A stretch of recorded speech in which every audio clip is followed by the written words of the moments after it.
د ارواښاد استاد شپون له وطن سره بې کچې مینه وه. کله چې به یې د وطن په لور سفر کاوه نو پر خپله فیسبوک پاڼه به یې لیکل جنت ته روان یم. په وروستو کلونو کې به تقریبا هر کال وطن ته راته او څو میاشتې به یې دلته تېرولې. زموږ همکار همایون هیواد وړم کال مرکه ورسره کړې. تاسو را بولم د دې مرکې اورېدلو ته.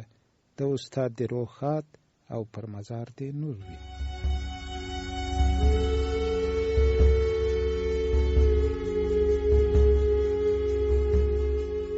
استاد ډیر وخت مو لیکوالي وکړه، اوس چې خپل دغه آثارو ته بیرته ګوري خلکو ته مو څه لیکلي؟ چندان شی خو نه دي چې زه لاف ووایم په هغې باندې داسې افتخار وکړم.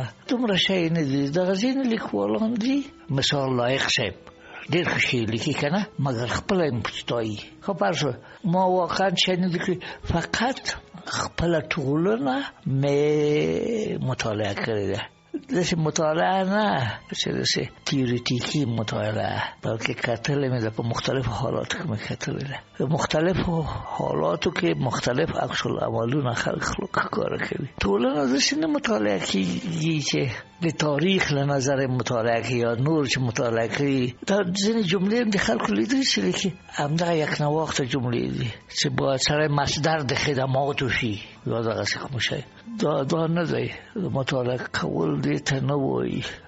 هر سولې ته ګوته وروړه، امکاناتش لرم وي خوبې دي که نه. هیڅ تیږه هم داسې مه پرېږده وغیره په بل مخ د قاتل سره د نور سره د عالم سره. دغه ځان ته فرض کړه علامه‌ګان موږ لرو که نه، پنځه ستوري دي که اووه ستوري دي موږ لرو. څه وګوره چې رښتیا ستوري دي که نه، همداسې واسطه یې لرله ځکه ستوري شول. ته څه شی کړي دي، څه شی چاپ کړي دي، څه شی لیکلي دي. یعنې مه شرمېږه ترې، مه ډارېږه ترې، فقط حقیقت ته اوسه، وفادار اوسه. نو دا ما کړې ده، دا مطالعه ما کړې ده.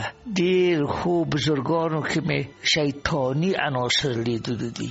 دار شوی نه یم بتوانید راخوزه ځینو غونډو کې چې زه غږېدلم، څو غونډو کې ما میکروفون اخیستل شوی، ځکه چې زه د سیاست مخالف غږېدم، د مسلط سیاست. ما دا پښتو ادب طلایي عصر وایي، یو وخت طلایي عصر و، حمید و، رحمان و، خوشحال و، دغه طلایي عصر وایي. بو هم طلایي عصر و. کله چې موږ ته خبر راورسېده دغه نظمونه چې ما کتل داسې و لکه سړی چې په پالې کوي.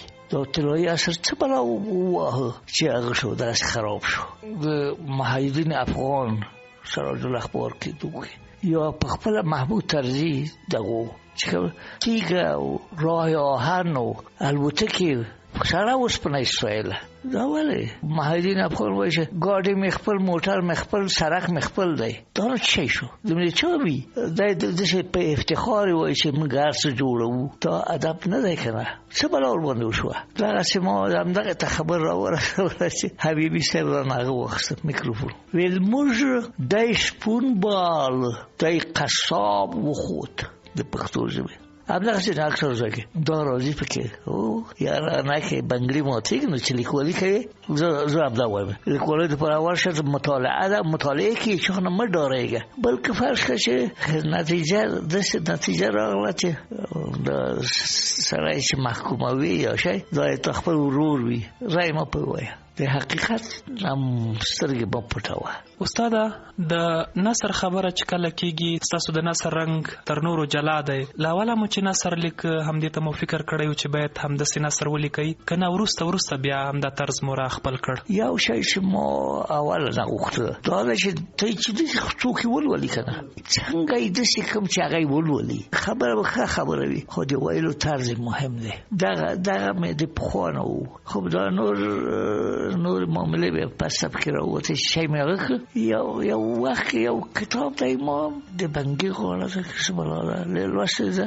دغه بنګي غاړه مې چې ولیکله پښتو ټولنې کې وم. صداقت صاحب، عبدالوکیل صداقت امام ملګری و، پښتو ټولنې کې معاون و. هغه ته مې ورکړې دا ولولي چې ویل وسته 2-3 ورځې ورکو چې راغی ویل ډېر لاند لیکي لګي هغه وغځاوه زه پوه شوم چې خوند یې ورکړی لږ وغځاوه مانا شي چې لوستی غوښتي چې نورې ولولي هغې نه ما همدغه نتیجه واخیستله چې لاندې ونه لیکم نو باید د لوستلو وي که نه بیا مې ویل راځه یو ناول ولیکم صداقت ته هغه مې بیا ولیکه شین ټاغی مې ولیکه بیا شین ټاغی د ده ډېر خوښ شو یو څه لاندې خشې هم نه وي چې پېښ شوي ټول شان خان آباد کې پېښ شوي دي دغه ما چې لیکلي دي لږه مې جلا ورکړې ده یو عنصر چې څوک نه یادوي هغه مې یاد کړی هغه مینه پکې زیاته شوې د برات 14مې شپه نو دغه شپه دې کې باید جلۍ داسې وي لکه ناپیلې مرغلره وړه ښایسته که 14 کلنه وي خو لا ښه هغه ولم به وي بیا منګي کې هر شی واچوي هر سړی خپله نښه واچوي بیا متل تېروي که نه وایي چې ووځه نه نووځه په تېره ډوډۍ خوره سترګې دې ووځه یا د کلا بازو دربېږي خدای خیر کې پیغمبر صاحب تېرېږي یا د پیغمبر صاحب هسې خیر وکړه څنګه یا مجق کوه مسپاره خدای به یې درکړي په تیاره هر یو سره به دې یو شی راوایسته د منګي نه منګی نیمه اوبو نو نیمه همدغه د هر څوک ګاڼه وه د هر جلۍ استاده یو بله خبرم چې تاسو خپله یې ډېره کوئ چې شعر مه لیکئ نثر ولیکئ یعنې تر اوسه پورې شعر بیخي زیات دی او مخ په لوړ روان دی د دې وجه دا ده چې پښتانه پر شعر زیات مین دي که نه د نثر لیکل سخت کار دی نه فرانسه کې یو شو یو قصه داستان لیکلی و گیدو موپاسان و کوم بل لیکوال و د فرانسې هغه فرانسې اکادمي د علومو کې ویلي و چې یو کلام دوه رقمه دی یو نثر دی یو نظم دی دغه تاسو چې غږېږئ دغه نثر دی نو بیا یو سړی پاڅېد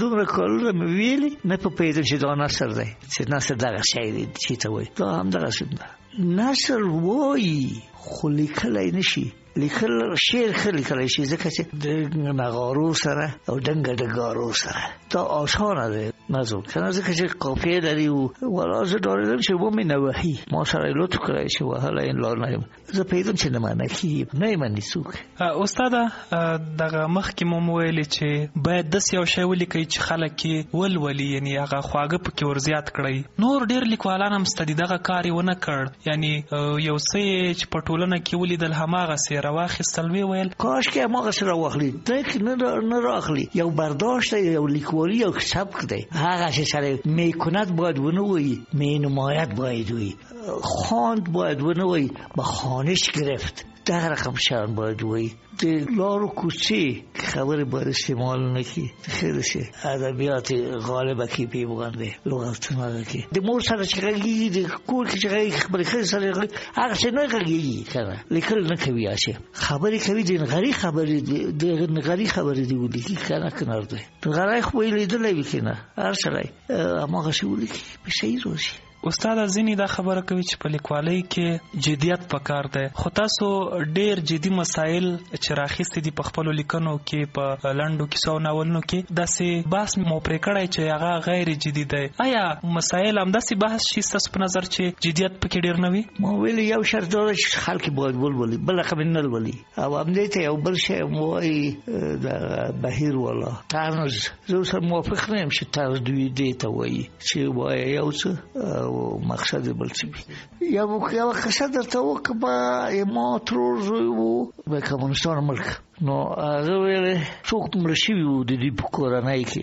ښځو ژړل چې ټکۍ پکې اچولی و ژړل هغه دی ولګېده د دوی شپیلمرغان وو یو لویه لکړه یې واخیسته دوی به چې ژړل دوی به د پیلمرغانو ته لښته ونیوله وار به یې ورکړه هغه به کول کولو هغه چې د ښځو وو خندل هر وار چې د هغې غږ شو خندل یې سړی هماغسې مړی پروت و دا کې یو لږ څه طنز پروت دی. هر موضوع ډېر اړخونه لري. استاد سرل دی چې ستاسو لیکنې ډیرو خلکو خوښې کړي خو بل څوک داسې پیدا نه شو چې دغه ډول لیکل وکړي. که یوه نیوکه مو شاید دا وي چې ستاسو نور لارویان درپسې نشته دي. که څوک په همدغه طرز لیکل وکړي خوشحاله کېږي که نه وایي چې تقلید یې کړی؟ دی پوه شه او آخرت یې پوه شه. زه دغه معاصره لار ده. که ما ته وخت وایي درسته ورځ به ګرځېدم بهیر په بهیر لیکچرونه به ورکوي یا قلم په قلم څنګه اولې نثر ولیکي. نثر ډېر ښه شی دی. کور کې نثر وایي، ډوډۍ چې خورئ نثر وایي، لور سره زوی سره چې غږېږي نثر وایي. بیا لیکلو کې نثر نه دی شي لیکلی. استاده وایي پښتانه د خپلو ډیرو مشرانو قدر نه کوي.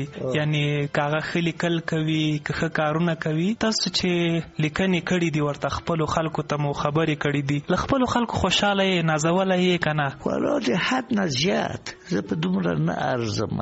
خلک مې نازوي. هغه ورځې لاره خلک وایي چې وایي د نصر پاچا اوس چې پاچایي بیخي له منځه لاړه دی پاچا کوي. یعنی ما ډېر صفت کوي په دومره صفت نه ارزم. خو هغه عجب شی ویلو حمزه چې ستا په اننګو کې د وینو سره دي. زه فکر کوم د پښتو ژبې په اننګو کې یو څه سره امام پسې امکان لري چې وي یو خال غوندې او راځي دغه ته راځي. بالاخره دغه خلک هم دغه رقم نثر ته راځي. استاد د لیکوالۍ تجربې مو په مقالو کې لیکلي، همداسې په لنډو کیسو کې، په ناولونو کې، خو بیا هم د لیکلو په اړه هغه تجربې چې ډېرې خاصې دي هغه کومې دي؟ هغه دا دی چې چې په تاسو تېر شوي نه وي مه یې لیکئ. چې نه په پوهېږئ مه یې لیکئ که نه. هیرسي انګریزي کې ورته وایي افواه. په افواه باندې قصه مه لیکئ. په د دویم لاس په معلوماتو مه لیکئ. بیا نو صحیح راځي. که نه وي خلک فکر کوي چې ښه داسې تمتراق کوي خو دروغ وایي. او وروستی پوښتنه دا کوو چې په مرکې کې مو ډېرې خبرې راته وکړې خو بیا هم هغه خبرې چې په زړه مو پاتې وي او مهمې وي نه وي دې راته کړي هغه به څه وي؟ نه لرم والا دومره خبر نه لرم. هغه بینر چې و ما عکس و پکې د نصر پاچا و داسې هغه بیا ما ته راکو. هغه ټوټه ده ما نه اخیستو. اوس فکر کوم چې ښه شی چې وام اخیستو چې ما مېرمنې وګوري چې دغسې یم هسې نه دی چې داسې نه یم. دا مې آخري خبر وه. ډېره زیاته مننه استاده. بس نو تاسو د خیر ویسئ.